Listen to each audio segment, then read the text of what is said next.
이제 얼마 안 있으면 이제 성탄절입니다. 다음 주 월요일인데요. 예전에 성탄절쯤에 제가 이제 아이들과 TV를 본 적이 있습니다. TV에서 어떤 프로그램이 있냐면 아이들을 위한 이제 프로그램으로 번개맨 혹시 아시나요? 예, 잘 모르시죠? 예, 번개 막 그렇게 그리고 이 망토 슈퍼맨 비슷한 느낌의 이제 캐릭터인데요.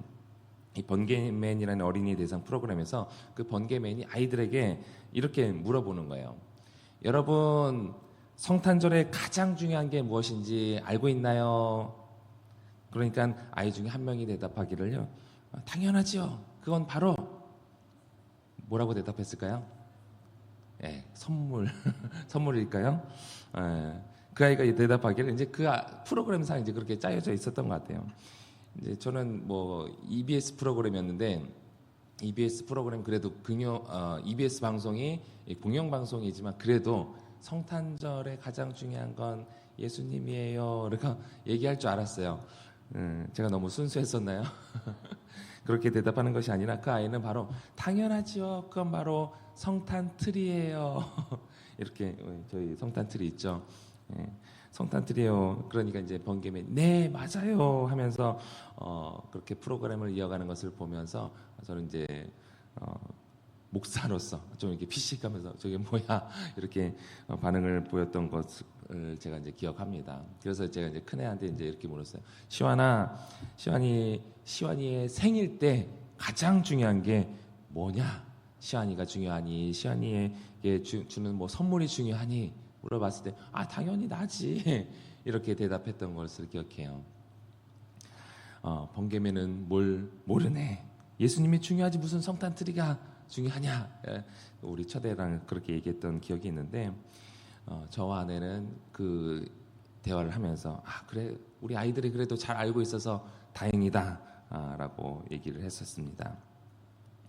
예수님을 믿는 우리들에게 있어서 성탄절의 주인공은 예수님이라는 사실이 아주 지극히 상식적입니다. 그리고 성탄절이 정확하게 무엇을 기념하는 날인지 세상 사람들도 안다면 성탄절 그래 예수님이 오신 날이지 그것을 안다라고 한다면 성탄절의 가장 중요한 것은 신앙이 없다 할지라도 그래 예수님이지. 석가탄신일에 제일 중요한 건 뭐예요? 석가가 이 땅에 왔다라는 거 그들의 입장에서는 그것이 가장 중요한 건 아니겠습니까? 그러나 오늘날의 많은 사람들이 성탄절은 그저 연말에 있는 휴일 중에 하나로 생각을 하고 있습니다. 성탄절의 주인공이 사라진 지는 오래됐죠. 그런데 이런 현상이 우리의 신앙에도 또 반영이 된 것은 아닌가 한번 생각해 볼 필요가 있습니다. 우리가 이제 교회에 나오지만 우리의 신앙의 주인공, 내 신앙의 주인공이 예수님이 아니라 다른 것은 아닌지 내 신앙생활을 하면서 내가 신앙생활을 하면서 내 신앙생활에 있어서 주인공인 예수님이 안 계시게 된지는 것은 아닌지 우리가 한번 생각해 볼 필요가 있습니다. 내가 기독교인이라고 말하지만 기독교의 뜻이 무엇입니까? 영어로 하면은 크라이스트 교회요. 그리스도를 믿는 신앙. 그런데 예수님의 이 기독교의 뜻, 그리스도의 뜻, 예수님의 직책을 말하는 이 그리스도라는 의미를 알지 못한 채 그냥 나는 기독교인이에요. 기독교인. 그 기독의 뜻이 무엇인지도 모른 채 우리가 예수님 없는 신앙을 고백하고 있는 것은 아닌지 생각해 봐야 합니다. 왜 그럴까요? 예수님이 어떤 분이신지 또 예수님이 왜 이 땅에 오셨는지에 대한 정확한 이해가 없어서 그럴 때가 많습니다. 우리는 예수님을 알면 알수록 우리가 왜 이렇게 말씀을 듣습니까? 왜 찬양을 합니까? 예수님에 대해서 더 알기 위해서. 예수님께서는 이 땅에 하나님께서는 우리 예수님에 대해서 이 성경책을 통하여서 예수님이 어떤 분이신지 예수님이 왜 이 땅에 오셨는지 성경책에 아주 자세히 말씀하고 있습니다. 그런데 우리는 성경을 사실 다 못 읽을 때도 많고 또 성경에 대해서 말씀하고 있는 예수님에 대해서 그냥 예수님에 대해서 초점을 두고 있는데 우리는 예수님이 아니라 그냥 나에게 좋은 말씀 세상에서 살기에 그냥 좋은 말씀 사람들과 살아가기에 좋은 말씀으로만 우리가 성경을 대할 때가 많이 있어요. 그러다 보니까 정작 이 성경의 주인공인 예수님 내 신앙의 주인공인 예수님 이 성탄절의 주인공인 그 예수님에 대해서 우리가 관심을 덜 갖게 되면서 예수님을 더 깊이 알아가야 되는데, 성경을 읽으면 읽을수록 내 신앙의 연륜이 깊어지면 깊어질수록 예수님께 더 가까이 나가고 더 친해져야 되는데 그러지 못할 때가 많다는 것이죠. 사람을 사귈 때 우리가 외모만을 보면서 사귀다가 시간이 지나면 외모가 전부였구나 생각하면서 점점 매력을 느끼지 못하게 되는 경우가 있습니다. 그런데 어떤 커플을 보면요, 이 외모가 훤칠한 사람과 예쁜 사람과, 그런데 한편은 그 다른 커플은 다른 상대방은 이 훤칠한 이쁜 그 외모에 비해 뭔가 이렇게 부족해 보이는 그런 커플을 볼 때가 있어요. 그럼 여러분들은 어떻게 생각하십니까? 이 사람보다 좀 뭔가 부족해 보이는 사람이 돈이 많구나, 뭔가 있구나, 뭐 권력이 있거나 뭐 그렇게 생각하지 않습니까? 저만 그런가요? 물론 그럴 수도 있지만 그런 커플을 자세히 들여다보면요, 제3자가 알지 못하는, 경험하지 못한 뭔가 또 다른 매력이, 뭐 유머가 있다거나 아니면 성품이 너무 좋다거나 배려심이 많다거나 그런 제3자가 알지 못하는, 또 경험하지 못한 그런 매력이 있는 경우가 분명히 있습니다. 우리 이사야 53장 2절 말씀을 같이 한번 읽어볼까요? 말씀 한번 같이 읽어보겠습니다. 시작. 그는 주 앞에서 자라나기를 연한 순 같고 마른 땅에서 나온 뿌리 같아서 고운 모양도 없고 풍채도 없은즉 우리가 보기에 흠모할 만한 아름다운 것이 없도다. 아멘. 이 이사야 말씀은 구약에서 이사야 선지자가 이 신약 시대에 올 예수 그리스도에 대한 예언의 메시지입니다. 그런데 뭐라고 말씀하고 있습니까? 그는 주 앞에서 자라는 게 연한 순 같고 마른 땅에서 나온 뿌리 같아서 고운 모양도 없고 풍채도 없으니 우리가 보기에 흠모할 만한 아름다운 것이 있어요, 없어요? 외모상으로 봤을 때는 없다라는 거예요. 그러니까 실질적으로 여러분들이 예수님에 대한 성을 봤을 때 이게 아름다우셔라 했을 때에 그건 사실 실질적인 그 당시에 예수님의 모습이 아닐 수도 있다라는 것이죠. 그런데 이 예수님의 매력을 겉모습만 봤을 때는 그 예수님의 매력을 알지 못하는 사람은 겉모습만 봤을 때 실망할 수 있다라는 거예요. 외모만을 봤을 땐 절망할 수 있다라는 것이죠. 교회라는 이 예수님의 외형, 이 몸이신 이 외형만을 보고 사람들은 실망할 수 있다는 거예요. 저게 교회야? 뭔가 기대를 가지고 왔는데 맨 처음에는 뭐 좋은 모습에 현혹돼서 와서 좋은 어떤 기대감을 가지고 왔을 수도 있어요. 그런데 그 예수님의 몸이라는 그 사람들을 봤을 때에 흠모할 만한 것이 있어요, 없어요? 세상 사람들과 똑같네. 오히려 더 사기치고 막 기대감이 더 컸기 때문에 그런 사기치고 막 거짓말하고 이런 모습을 보면은 실망해요, 안 해요? 네, 해요. 실망해서 낙심하고 교회를 떠나간 사람도 얼마나 주변에 많이 있습니까? 기대했다가 좋아했다가 실망하는 겁니다. 예수님이 이 땅에 처음 오셨을 때 예수님을 멸시하고 채찍질하며 십자가에 못 박았던 이스라엘 백성들이 있었습니다. 그런데 우리들의 모습 역시 예수님에 대해서 뭔가 기대감을 가지고 나왔는데 실망하고 외면하게 되는 경우가 있다는 사실을 우리는 알아야죠. 오늘 본문 요한복음은 예수 그리스도가 하나님의 아들이시며 생명이시다라는 것을 말씀하고 있습니다. 그래서 예수님을 믿어야 영생을 얻는다. 이 사실에 대한 확신은요, 우리가 예수 그리스도가 진정한 하나님의 아들이시고 생명이시라는 사실을 우리가 알고 또 믿을 때 우리는 이에 대한 확신을 가지게 됩니다. 거듭 만남의 확신을 갖게 되는 것이죠. 그래서 오늘 본문은 이 예수님에 대해 집중적으로 설명하고 있는데 먼저 예수님을 창조주다라고 말씀합니다. 우리 1절에서 3절 말씀 같이 오늘 본문 말씀을 읽어보겠습니다. 시작. 태초에 말씀이 계시니라. 이 말씀이 하나님과 함께 계셨으니 이 말씀은 곧 하나님이시라. 그가 태초에 하나님과 함께 계셨고 만물이 그로 말미암아 지은 바 되었으니 지은 것이 하나도 그가 없이는 된 것이 없느니라. 아멘. 태초에 말씀에 계셨다. 이 말씀 14절까지 논증을 쭉 가다 보면 결국 이 말씀이 예수님이다라는 것을 알 수 있는데, 예수님께서는 태초부터 하나님과 함께 계셨던 분이라고 말씀을 하고 있죠. 동시에 이 예수님이 하나님이시다라는 것입니다. 우리는 이것을 성령님과 함께 해서 삼위일체다라고 하지요. 신학적인 용어로 삼위일체다라고 하지만 성경에는 이 삼위일체라는 말이 나오지는 않습니다. 그런데 오늘 본문만을 봐도 하나님과 예수님과의 관계가 모호하죠. 하나라고 했다가 또 두 명이 있는 것처럼 함께 계셨다고 하는 것을 보면 이해가 잘 안 됩니다. 사람의 생각으로는 하나님을 제대로 이해할 수 없고 또 제대로 알 수도 없어요. 그래서 신학자들이 성경을 통해서 하나님께서 계시한 부분을 통해서 하나님에 대해 정립하기를 세 위격을 가지고 있지만 한 몸이시다라고 결론을 내린 거예요. 도대체 이게 무슨 내용이에요? 예. 세 위격을 인격이 아니에요. 뭐 권사님, 장로님, 뭐 저랑 해서 세 명의 다들 인격, 뭐 이런 세 명을 우리가 이제 이해할 때가 사실 많이 있는데, 하나님, 예수님, 성령이 그렇게 생각할 때가 많은데 한 몸이라는 거죠. 한 몸이지만 세 위격을 가지고 있다. 뭔가 다른, 뭔가 서로가 그러나 서로가 하나를 이루는, 우리로서는 이해할 수 없는 하나님에 대해서 성경은 이렇게 기록하고 있습니다. 그러나 하나님께서 거기까지만 계시하셨기에 우리로서 이해할 수 없는 부분이지만 우리로서 그나마 이해할 수 있게 설명해 놓은 것이 이 부분까지예요. 그래서 우리는 거기까지만 이해할 필요가 있습니다. 근데 오늘 본문은 예수님께서 하나님이시며 창조주라는 사실을 분명히 하고 있습니다. 그분 없이 이루어진 것이 하나도 없다라는 것이죠.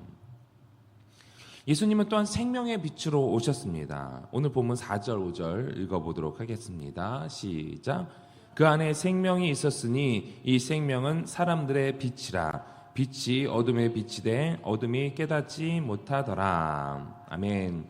예수님 안에 생명이 있다라는 겁니다. 믿으십니까? 예. 예수님께서 육신의 몸을 입고 이 땅에 오신 것은 이 생명의 빛을 사람들에게 비추기 위해서입니다.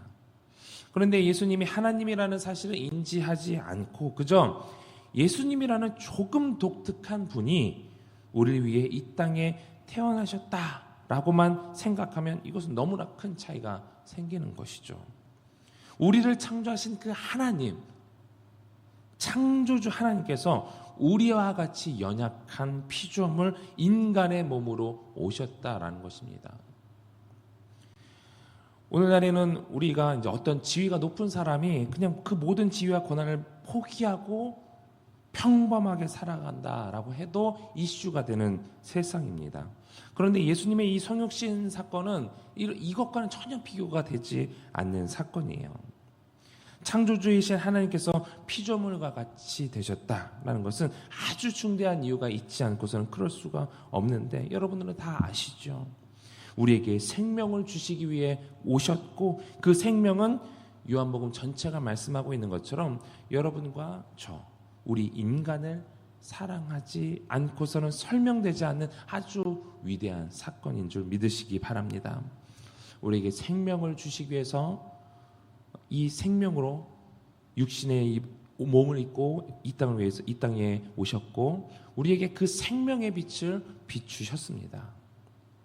그래서 1절부터 이어지는 이 말씀을 정리하면 예수님께서는 말씀으로 이 땅에 오셨고 말씀 안에 그 생명이 있으며 이 생명이 사람들의 빛이 되었다는 것입니다. 말씀 안에 생명이 되는 빛이 어둠을 비추는데, 어둠 가운데 비추는데, 어둠의 속성상 어둠은 빛을 받아들이는 것이 아닙니다.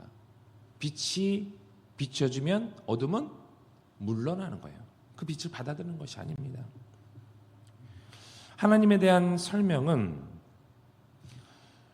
인간으로 오신 예수님이 아니고서야 설명할 수가 없습니다. 우리가 복음서에서 예수님께서 하신 말씀에 귀를 기울여야 하는 이유인데요. 그런데 이 예수님에 대한 설명 역시 필요하기 때문에 이 세례 요한을 통해서 이 예수님에 대해서 예수님이 이 땅에 오신다라고 증언이 된 것입니다. 이 세례 요한 역시 이 자기를 드러내기보다는 예수님을 드러내면서 모든 이들이 예수님을 믿도록 했는데 우리의 사명 역시 그런 줄 믿습니다. 우리가 창조주 하나님으로부터 창조가 되었지만 창조주이신 예수님을 알지 못하고 그를 영접하지 않는다면 어쩌면 그 책임이 우리에게 있는지도 모릅니다. 그래서 오늘 본문 말씀 12절 말씀을 보면요, 영접하는 자, 여러분들 암송하시죠? 영접하는 자 곧 그 이름을 믿는 자들에게는 하나님의 자녀가 되는 권세를 주셨다라고 말씀하고 있습니다. 생명의 빛으로 오신 예수님의 사역을 믿고 그분을 마음에 받아들일 때 우리는 하나님의 자녀가 되는 줄 믿습니다. 우리가 이 말씀 너무나 쉽게 이해하는 경향이 있는데 창조주이신 하나님의 자녀가 되는 권세를 얻는다라는 거예요. 우리는 이 대목에서 완전 깜짝 놀라야 됩니다. 왜 창조주께서 왜 굳이 그렇게까지만 하셔야 했는지. 그냥 창조주라고 하면 우리랑 별개의 그냥 피조물이 알아서 뭐 죽든지 말든지 상관없는 창조주였다라고 한다면 굳이 그럴 필요가 있었을까? 굳이. 우리가 하나님의 자녀가 되는 권세를 누리게 하시기 위해서 굳이 왜 예수님께서 모든 것을 버리시고 인간이 되셨고 이 구원사역의 완성을 위해 죽으시기까지 하였을까? 그 고통을 왜 굳이 감당하셔야만 했을까? 우리가 이 모든 사실을 알고 이해하고 또 깊이 생각하면서 이것은 도저히 하나님이 우리를 사랑하시지 않고서는 설명될 수 없다는 것을 우리가 알게 되었을 때, 와, 우리가 그 사실을 알았을 때 그냥 무덤덤, 나를 사랑하셨나 보다 라고 무덤덤하게 반응을 한다면 그것은 정말 있을 수 없는 일이에요. 하나하나 곰곰이 따져봤을 때에 고통이 있잖아요. 인간의 몸은 완벽하신 하나님께서 고통이 있는 인간의 몸을 입고 공생의 생을 하시다가 십자가의 그 모진 고통을 당하셨을 때에 왜 그렇게 하셨을까? 하나님의 사랑, 그 가운데 있는 하나님의 사랑을 우리가 묵상한다면요, 성탄절 예수님이 이 땅에 인간의 몸으로 입고 오셨다, 그 시작부터 우리는 그냥 우리가 이 세상에서 놀고 먹고 성탄절 그냥 휴일 즐기는 것으로 끝나는 것이 아니라 그 자체가 사실 고통이에요. 창조주 하나님께서는 인간의 몸을 입고 온다는 것 자체가. 우리의 생각으로는 이해할 수 없는 이 하나님의 성육신 사건에 대해서 하나님의 사랑에 더 초점을 맞출 수 있는 여러분들이 되시길 바랍니다. 그래서 오늘 마지막 말씀이 육신이 되어 우리 가운데 거하심에 우리가 그의 영광을 보니 아버지의 독생자의 영광이 은혜와 진리가 충만하더라. 이 말씀의 은혜가 얼마나 큰 은혜가 있는지 이 말씀을 우리가 이해하고 받아들일 때 우리는 주님의 영광을 보게 되는 것입니다. 주님의 영광을 보게 되면서 주님께서 우리를 어떻게 또한 영광스럽게 하게 하실지 그것을 우리가 또 기대하게 되는 것이죠. 오늘 이 자리에 오신 여러분들께서는 이 은혜와 진리로 충만하신 그 예수님의 영광을 누릴 수 있기를 주님의 이름으로 축원합니다. 이제 송구 또 영신의 때가 왔습니다. 한 해를 보내면서 옛것은 보내고 또 새것은 받아들이는 시기인데 예수님의 이 영광 없이 그저 단순하게 우리가 옛것을 그냥 예전의 모습을 그냥 버리는 것은요, 아무리 많은 것을 버린다 할지라도 세상 사람들의 모든 것을 다 우리가 다 버려서 저분은 정말 성인이야, 거룩한 사람이야, 그렇게 우리가 막 여러분을 이렇게 바라보면서 그렇게 했다 할지라도 여러분 가운데 예수님의 영광이 없다라고 한다면 아무리 모든 것을 다 버린다 해도 소용이 없습니다. 그리스도 안에 있지 않고서는 고린도후서 5장 17절 말씀은 그리스도 안에 있으면 새로운 피조물이라고 말씀하고 있어요. 그리스도 안에 있으면 우리 그리스도인에게 있어서 그리스도인 없이 아무리 모든 것을 버린다 할지라도 그리스도가 없으면 아무 소용 없다는 것을 기억하시고, 그런 상황에서 우리가 아무리 새해를 몇십 년 맞이해도 새 것이 아니라 그리스도가 없으면 우린 여전히 옛 것입니다. 성탄절을 보내고 성공영신 예배로 2024년을 보내실 때에 말씀으로 오신 예수님께서 육신이 되어 이 땅에 오신 이유를 분명히 아시고, 지금의 내가 예수 그리스도 안에서 새로운 피조물이 되었음을 확신하고, 또 그 가운데 주님의 영광을 누리며 살아갈 수 있는 여러분들이 되시기를 주님의 이름으로 축원합니다. 이 시간 함께 기도하실 때에 말씀으로 이 땅에 오신 예수님을 바라보면서 우리에게 하나님의 자녀가 되는 권세를 주신 것에 감사 기도하시고, 또 그네에 감사하며 2024년을 준비할 때에 하나님의 영광을 위한 삶을 살겠노라고, 또 우리 서울제일교회가 부흥하게 하여 주시고 둔촌동 시대가 활짝 열릴 수 있게 해달라고, 또 하나님의 영광을 위한 삶을 살아가는 우리 모두가 되게 해달라고 함께 기도하실 때 우리 주님 3번 간절히 부르고 통성으로 기도하겠습니다. 주여